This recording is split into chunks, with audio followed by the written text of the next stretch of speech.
আসসালামু আলাইকুম বন্ধুরা, কেমন আছেন? আশা করি অনেক ভালো আছেন। তো গতকাল আমরা আমাদের কোর্সের পক্ষ থেকে গিয়েছিলাম জেলা ডেইরি ফার্মে। সেখানে গিয়ে আমরা কি করলাম, কি শিখলাম, চলুন দেখে আসি।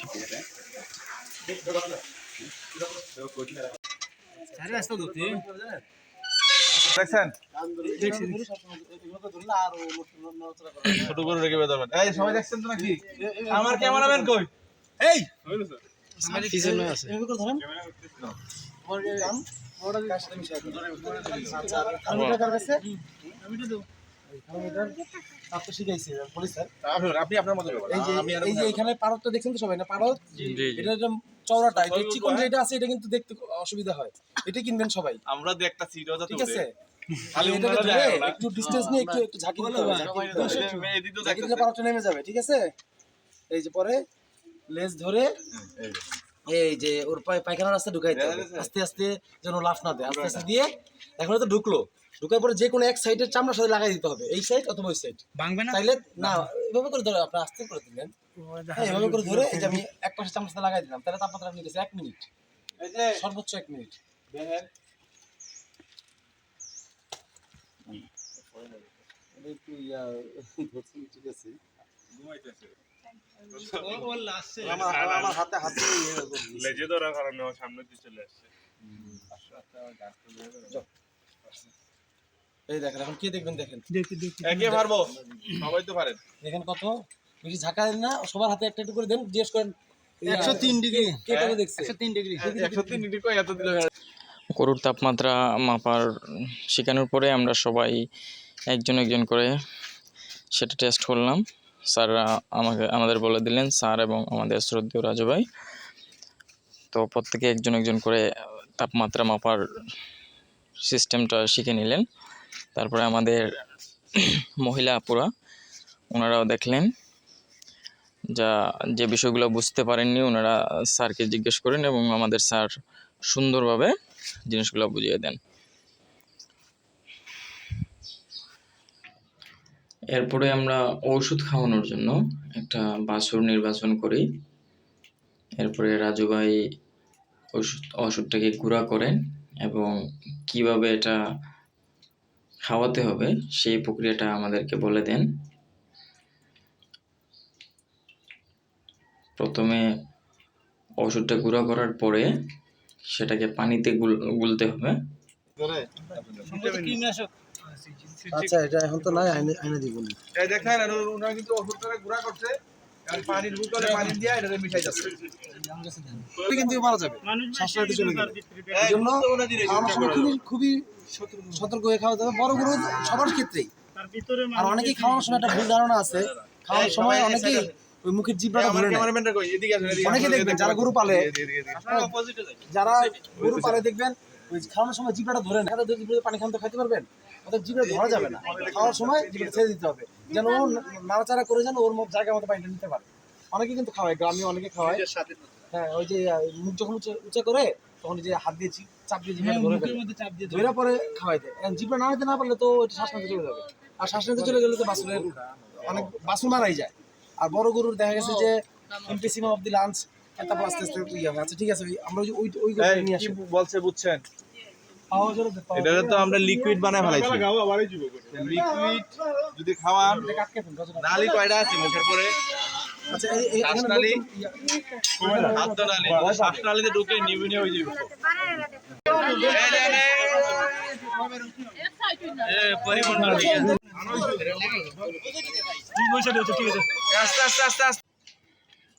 এরপর আমাদের পক্ষ থেকে এক একজন করে গরুকে কি ওষুধ খাওয়াতে হয় সেটা পরীক্ষামূলকভাবে চেষ্টা করলাম।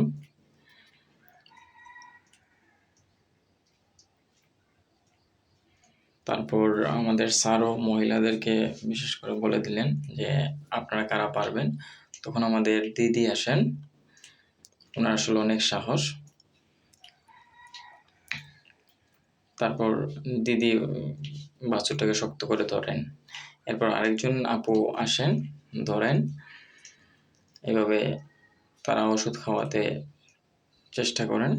এরপর ওনারা না পারার কারণে আমাদের একজন ভাই সাহায্য করেন, প্রশিক্ষণার্থী।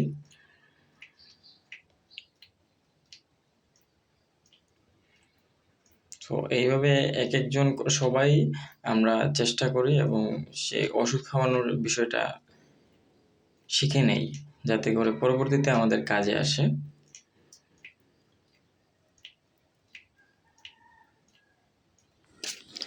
এরপর স্যার আমাদেরকে ওষুধ সম্পর্কে বিস্তারিত বলেন। ওষুধটা মূলত কেন গরুকে খাওয়ানো হয়? এটা হলো জিঙ্ক। হুম। জিঙ্ক ট্যাবলেট আমরা অনেক কারণে দেই, ইমিউনিটি বাড়ানোর জন্য দেই, আমরা ডায়রিয়ার পরে ডায়রিয়ার যে জিঙ্কের শূন্যতা সেটা পুরো করার জন্য আমরা জিঙ্ক দেই। জিঙ্ক আবার ডাইজেশনে হেল্প করে।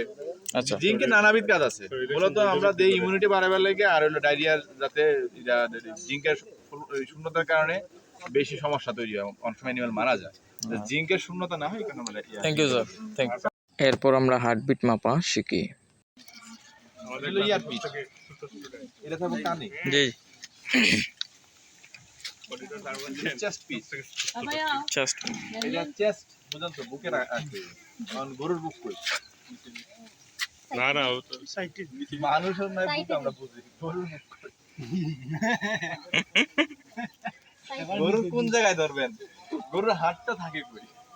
আচ্ছা একটা জিনিস বলে, আমাদের হাড় কোন দিকে থাকে? গরুরটা কোন দিকে থাকে? তাহলে বাম দিকে আমাকে ধরতে হবে। কোন জায়গায় ধরবে এটা আমি দেখাই দেবো, যখন আমি হার্টবিট নেবো তখন দেখাই দেবো, আপনাদের হার্টবিটের সাউন্ড আমি শোনাই দেবো, ঠিক আছে? তো মূলত যেভাবে যে কানের ভিতরে রাখবে আর এটা নিয়ে আমরা হার্টবিট নেবো, সাউন্ড আসবে। তো 1 মিনিটে কতবার হার্টবিট দেয় এটার উপর নির্ভর করে আমরা হার্টবিট নিয়ে করবো, 1 মিনিটে 80 বার 90 বার 100 বার। বুঝতে পারছেন? Thank you. এরপর গরুর ওজন মাপার জন্য আমরা যাই আরেকটি শেডে। সেখানে কোনোভাবেই বাচ্চাটাকে ধরা যায়নি। পরে এই সাদা বাচ্চাটাকে আমরা ধরতে সক্ষম হই অনেক কষ্ট করার পরে। আমাদের রাজু ভাই এবং আমাদের প্রশিক্ষণার্থী 2 জন মিলে ওইটাকে ধরতে সক্ষম হয়। এরপর গরুর ওজন কিভাবে মাপতে হয় সেটা আমাদের স্যার আমাদের হাতে কলমে শেখানো শুরু করেন এবং আমরা সেটা মনোযোগ সহকারে দেখতে শুরু করি।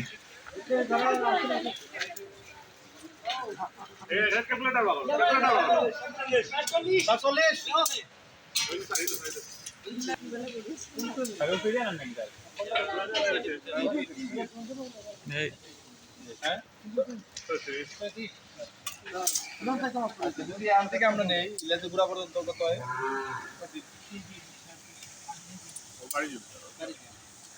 আমরা এভাবে কত পাইছিলাম? 39। 3 ফিট 2 ইঞ্চি মানে হলো 38, আর এর দিয়ে এখন কত হয়েছে? 38 ওই কাছে 38। তাহলে দুই ভাবে নেওয়া যায়। আপনি যদি এই যে কুজের মাথা থেকে লেজের গোড়া পর্যন্ত নেন এভাবে নিতে পারেন, আবার এখানের যে হাড্ডি আছে আপনি যদি এই হাড্ডি পর্যন্ত নেন, এই হাড্ডি পর্যন্ত এই জায়গাতে এই হাড্ডি আছে, পায়ের হাড্ডি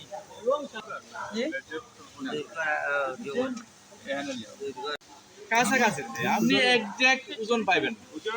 এক্সাক্ট ওজন পাইতে হলে ওজন স্কেল লাগবে, আর এইভাবে একটা কাছাকাছি না না না আমরা হার্টবিট নেব, ওই আমার ইয়া কই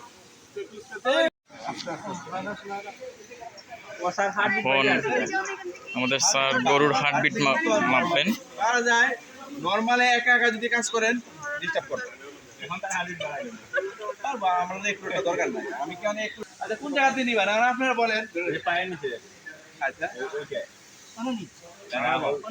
পাজরে পাজরে হ্যাঁ না আচ্ছা, আর পাজরে আর এটা তাহলে আমরা যে বলছি চেস্ট বুক, বুক কোন জায়গায় দিলে? বুক তো সামনের কোন জায়গায় দাঁড়া পালার বড়র ভিতরে, তো এদিকে তো দল তো পায়ের কারণে আর হার্টের সাউন্ডটা পাবেন। ওই তো ঠিক ও পাও ওদিকে হাত দিলে ওদিকে হাত দিলে ওকে দেখছেন। আচ্ছা এখন আমি ইয়ে করেন না, ওদিকে পাও তো এরপর স্যার আমাদের প্রত্যেককেই শিখিয়ে দিলেন এবং প্রত্যেক প্রশিক্ষণার্থীকে হাতে ধরে ধরে স্যার হার্টবিট মাপার বিষয়টা ভালোভাবে বুঝিয়ে দেন। সো আমরাও এক একজন করে সবাই গরুর হার্টবিট মাপার জন্য চেষ্টা করি।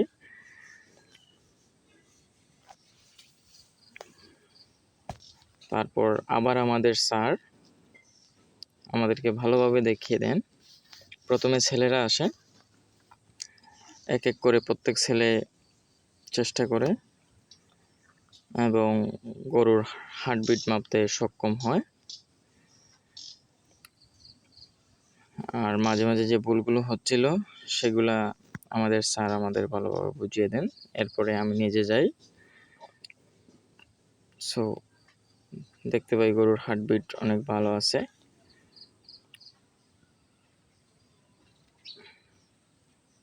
এরপর আমাদের মেয়ে যারা আছেন, মেয়ে প্রশিক্ষণার্থী, সবাই একে একে আসেন এবং গরুর হার্টবিট মাপেন। এরপর আমরা সবাই চলে যাই আরেকটি বড় গরুর শেডে। সেখানে বিভিন্ন জাতের গাভী এবং ষাঁড় বিদ্যমান ছিল। যে শাড়িটি আমরা দেখতে পাচ্ছি সেই শাড়িটি হচ্ছে দ্বিমুখী শাড়ি, মানে গরুর দুইটা শেড থাকবে। এরপর আমরা গরুকে কিভাবে ইঞ্জেকশন দিতে হয় সেই বিষয়টা জানার জন্য আরেকটা শেডে আসি এবং রাজু ভাই একটা বাছুরকে নির্বাচন করেন। এরপর কিভাবে কি করতে হয় সেটা আমরা রাজু ভাইকে প্রশ্ন করি এবং তিনি উত্তর দেন। এটা হচ্ছে গিয়ে একটা ওষুধের তিনটা আমি বলে দিই। একটা ওষুধের তিনটা নাম, জি তিনটা নাম থাকে। একটা হচ্ছে কি ব্র্যান্ড নেম, জি জি জি একটা হচ্ছে গিয়ে কেমিক্যাল নেম, জি আর হচ্ছে জেনেরিক নেম। হ্যাঁ, জি জি জি এই জন্য ব্র্যান্ড নেম হচ্ছে কি, যেমন এই যে এটা আমাকে এই যে এটার নাম হচ্ছে অ্যাস্টাবেট। জি জি জি হ্যাঁ, অ্যাস্টাবেট অ্যাস্টাবেট। এটা হচ্ছে কি একটি কোম্পানিটার নাম অ্যাস্টাবেট। আবার পপুলার কোম্পানির নাম হচ্ছে অ্যালারভেট। আচ্ছা আবার হচ্ছে কি আপনার ওই রেনাটা কোম্পানির নাম হচ্ছে কি রেনাসিন। আচ্ছা কিন্তু এগুলো গ্রুপ দেখতে হবে আপনি, যে কেমিক্যাল হ্যাঁ, বললাম না, কেমিক্যাল নেম এই দেখেন এখানে আছে যে ফিনামিন মিলিয়েট।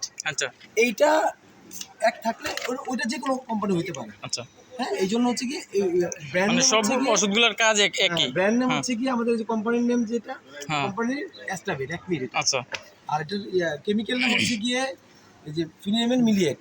আর এই যে বিপি যে দেখা যাচ্ছে, জি জি জি বিপি আছে এখানে। এটা হচ্ছে কি আমাদের জেনেরিক নেম। আচ্ছা, ওইটা আমাদের এত বেশি প্রয়োজন হয় না, ওই গ্রুপটা কেমিক্যাল নেমটা আর হচ্ছে ব্র্যান্ড নেমটা আমাদের দরকার। আচ্ছা, আর অ্যাস্টাবেটটা আমরা দেওয়া হয় মূলত অ্যালার্জেটিক অ্যাকশন কমানোর জন্য।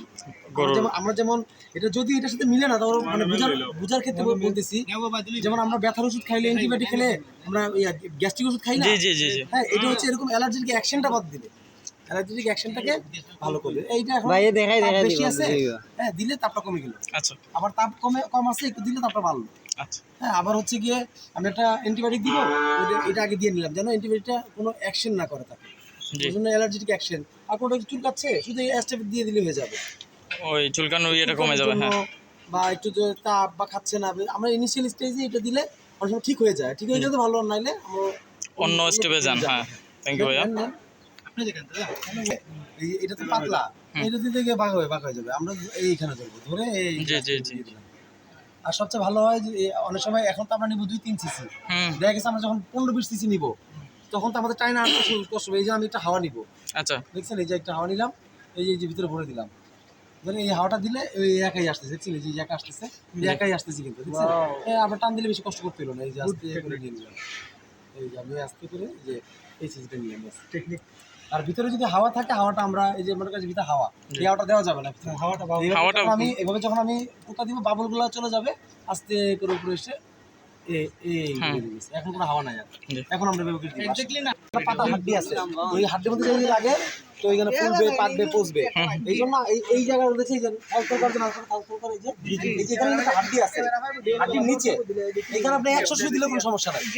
আবার এই যে এখানে এইখানে একটা পকেট, এখানে এই যে নরম জায়গাটা দেখছেন, এই ভিতরের জায়গাটা, এই জায়গায় মারা যাবে, এই জায়গাটা মারা যাবে, এই জায়গায় মারা যাবে। এখানে 100 সুই মারলে সমস্যা নাই, এই জায়গাটা আমার তো একটু সেন্সিটিভ আর কি, আমি দেই না আর কি, আমার স্যার আমাকে শিখাইছে এখানে দেওয়ার দরকার নেই। আমরা এইখানে ধরলে, এই রকম ধরলে আর নড়তে পারবে না, বাস এখানে ধরে আস্তে করে আস্তে করে ঢুকাই দিলাম, দেখছেন, এই আস্তে করে পুশ করে দিলাম, দিয়ে ওইখানে ধরে এইটা মালিশ করে দিলাম, শেষ। থ্যাংক ইউ ভাইয়া।